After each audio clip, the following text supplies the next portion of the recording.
ಆಗಿರ್ಬೋದು, ಆಸ್ಪತ್ರೆ ಆಗಿರ್ಬೋದು, ಅಲ್ಮಿಡಿ ಲೈವ್ ನ್ಯೂಸ್ಗೆ ಸ್ವಾಗತ. ಇಲ್ಲಿ ನಮ್ಮ ಒಂದು ಅದ್ಭುತವಾದಂತಹ ಒಂದು ಪವಿತ್ರ ಸ್ಥಳ ಅಂತ ಅನ್ಕೊಂಡಿರ್ತಕ್ಕಂತಹ ಒಂದು ದೊಡ್ಡ ಪ್ರಖ್ಯಾತಿಯಾದಂತಹ ಶಾಸನ ಇರ್ತಕ್ಕಂತಹ ಈ ಗ್ರಾಮ ಅಲ್ಮಿಡಿ ಇವತ್ತು ಇಷ್ಟು ಹಿಂದುಳಿದಿದೆ ಅಂತಂದ್ರೆ ನಿಮ್ಮಲ್ಲಿ ಯಾರನ್ನು ಕೂಡ ಧ್ವನಿ ಎತ್ತುತ್ತಾ ಇಲ್ಲ. ನೀವು ಹಿಂದುಳಿದಿದ್ದೀರಾ, ನಿಮ್ಮಲ್ಲಿ ಪ್ರಶ್ನಿಸುವಂತಹ ಒಂದು ಮನೋಭಾವ ಇಲ್ಲ ಅಂತ ಅಂದಾಗ ನೀವು ಹಿಂದೆ ಉಳಿದಿರ್ತೀರಾ. ಒಂದು ಗ್ರಾಮ ಮುಂದುವರಿಬೇಕು ಅಂತಂದ್ರೆ ಅಲ್ಲಿ ಬೇಕಾಗಿರ್ತಕ್ಕಂತಹ ಎಲ್ಲ ಸೌಕರ್ಯಗಳು ಇದ್ದಾಗ ಮಾತ್ರ ಈ ಮುಂದಿನ ಪೀಳಿಗೆಗೆ ಇರ್ತಕ್ಕಂತಹ ವಿದ್ಯಾರ್ಥಿಗಳಿಗೆ ಏನು ಅವ್ರಿಗೆ ಬೇಕಾದಂತಹ ಸೌಲಭ್ಯಗಳು ಈಗ ಇಲ್ಲೇ ಎಲ್ಲ ಒಂದು ಶಿಕ್ಷಣನೂ ಕೂಡ ಸಿಗೋದಿಲ್ಲ. ಬೇರೆ ಕಡೆಗೆ ಹೋಗಿ ಶಿಕ್ಷಣ ವ್ಯವಸ್ಥೆನೂ ಕೂಡ ಪಡ್ಕೋಬೇಕಾಗುತ್ತೆ. ಅವಾಗ ಬೇಕು ಅಂದ್ರೆ ಒಂದು ಬಸ್ಸಿನ ಸಮಸ್ಯೆ, ಯಾಕೆಂದ್ರೆ ರಸ್ತೆ ನಾವು ಬರುವಾಗ ನೋಡ್ಕೊಳ್ತಾ ಬಂದ್ವಿ, ರಸ್ತೆ ಅಷ್ಟು ಇದಾಗಿತ್ತು. ನಮಸ್ತೆ, ನಾನು ನಿಮ್ಮ ಅಲ್ಮಿಡಿ ಪುರುಷೋತ್ತಮ್. ಈ ಕಾರ್ಯಕ್ರಮದ ಪುರುಷೋತ್ತಮಣ್ಣ ಹಾಗೂ ಈ ಅಲ್ಮಿಡಿ ಗ್ರಾಮದ ಜನರು ಯಾಕೋಸ್ಕರ ಈ ಕಾರ್ಯಕ್ರಮನ ಮಾಡಿದ್ದಾರೆ ಅನ್ನೋದನ್ನು ಮೊದಲು ಈ ಪಂಚಾಯತಿ ವ್ಯಾಪ್ತಿಯ ಪ್ರತಿಯೊಬ್ಬ ನಾಗರಿಕನು ಕೂಡ ಅರ್ಥೈಸ್ಕೊಳ್ಬೇಕಾಗಿದೆ. ಈ ಕಾರ್ಯಕ್ರಮದ ಪ್ರಾಥಮಿಕ ನುಡಿಗಳನ್ನ ಆಡುವಾಗ ನಮ್ಮ ಜಿಲ್ಲಾಧ್ಯಕ್ಷರು ಹೇಳಿದ್ರು, ಯಾಕೆ ಇಷ್ಟು ಮಟ್ಟಿಗೆ ಜನಗಳು ಕಡಿಮೆ ಇದ್ದಾರೆ ಅಂತ. ಇದೆ ನಮ್ಮ ನ್ಯೂನ್ಯತೆ. ಕಾರಣ ಇಷ್ಟೇ ನೋಡಿ, ಒಂದು ಪತ್ರಿಕೆಯಲ್ಲಿ ನಾವು ಯಾವ್ದಾದ್ರು ಸಮಸ್ಯೆನ ತೋರ್ಪಡಿಸ್ಬೇಕು ಅಂತಂದ್ರೆ ನಾವೇ ಹುಡುಕೊಂಡು ಹೋಗ್ತೀವಿ ಇದನ್ನ ಪ್ರಸಾರ ಮಾಡಿ ಅಂತ.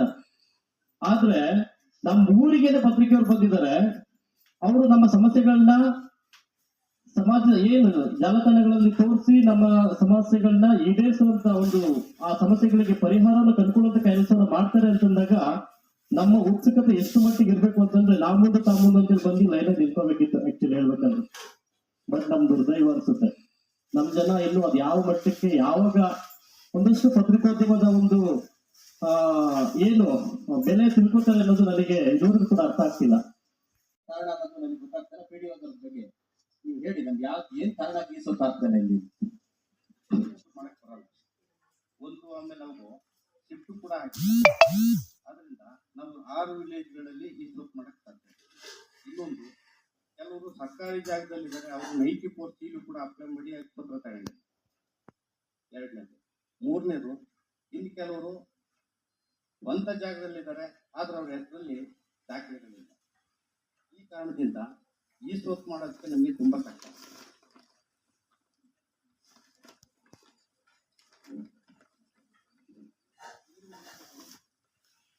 ಈ ಸೋಪ್ ಮಾಡೋದಕ್ಕೆ ಬೇಕಾದಂತ ದಾಖಲೆಗಳೇನು ಮಾಹಿತಿ ಕೊಟ್ಟರೆ ಅನುಕೂಲ ಆಗುತ್ತೆ.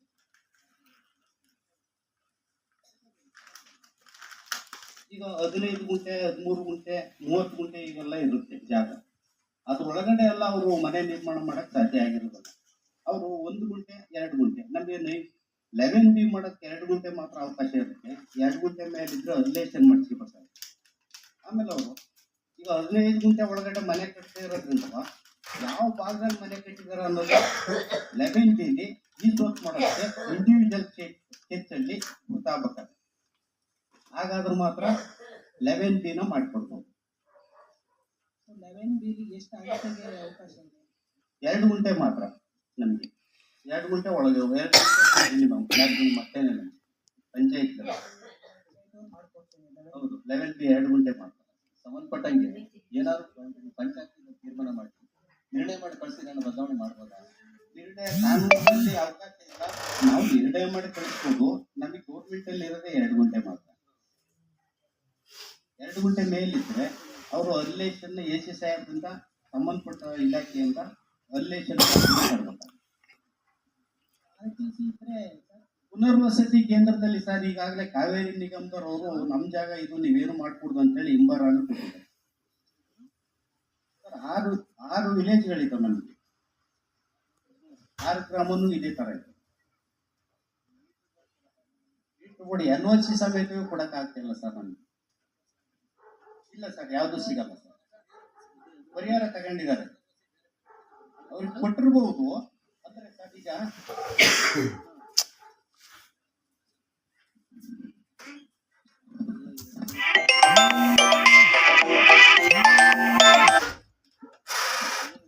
ಸಮಸ್ಯೆ ಆಗಿದೆ. ಬಟ್ ಮೂಲಭೂತ ಸೌಕರ್ಯಗಳು ಸಿಗ್ತಾ ಇಲ್ಲ ಅಂದ್ರೆ ಎನರ್ಜಿ ವರ್ಕ್ ಆಗ್ತಾ ಇಲ್ಲ, ಬೇಸಿಕ್ ನೀಡ್ಸ್ ಆಗ್ತದೆ ಬಿಟ್ರೆ ಬೇರೆ ಕೆಲಸಗಳು ಯಾವ ಥರನೂ ಆಗ್ತಾ ಇಲ್ಲ.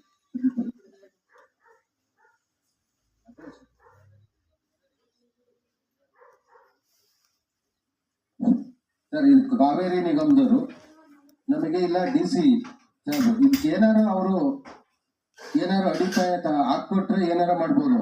ಇಲ್ಲಿ ನಮ್ಮ ಪಂಚಾಯತಿಲಿ ಇರೋರಿಗೆ ಜಮೀನಿಲ್ಲ, ಇನ್ನು ಎಲ್ಲ ತೋಟಕ್ಕೆ ಬೆಳಿಗ್ಗೆ ಎದ್ದು ತೋಟಕ್ಕೆ ಗಾಡಿ ಬರ್ತವೆ, ತೋಟಕ್ಕೆ ಹೋಗ್ತಾರೆ, ಬೆಳಿಗ್ಗೆ ಎದ್ದು ಸಂಜೆ ಮತ್ತೆ ಇಲ್ಲಿ ಮನೆಗೆ ಬರ್ತಾರೆ. ಬೇರೆ ಎಲ್ಲೂ ಜಮೀನಿಲ್ಲ.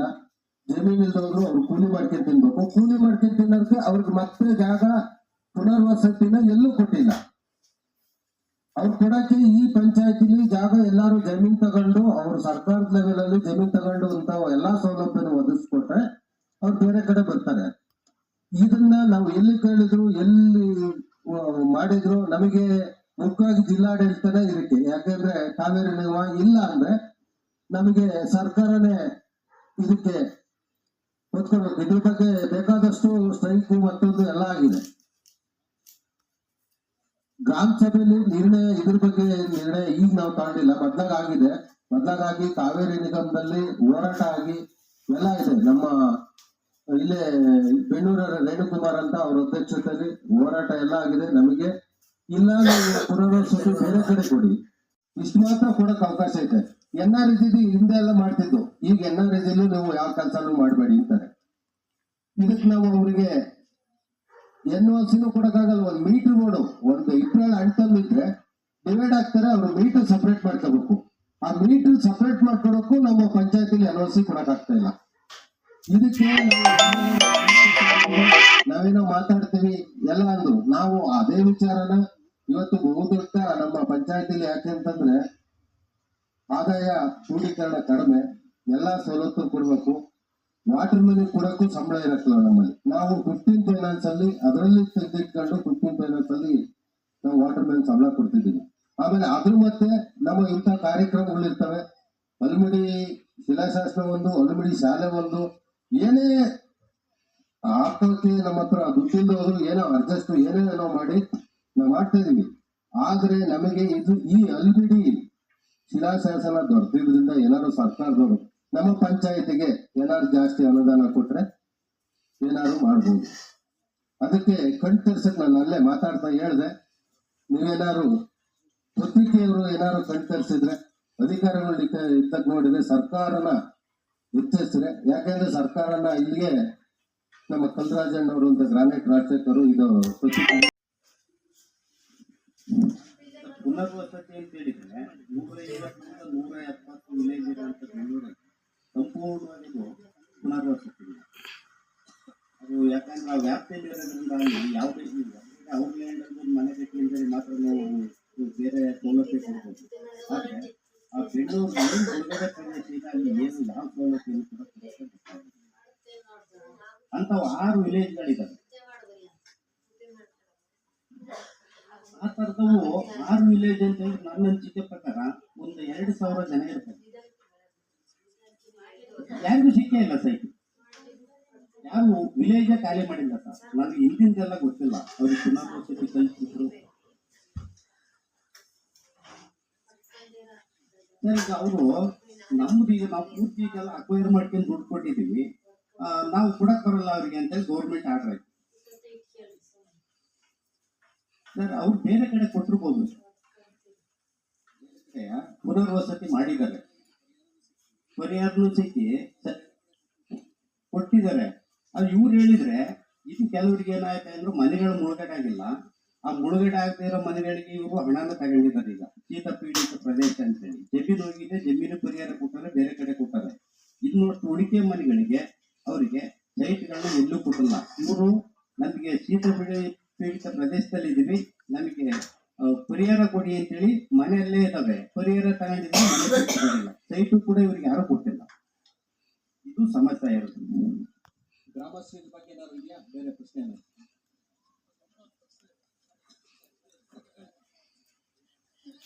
ವೇದಿಕೆ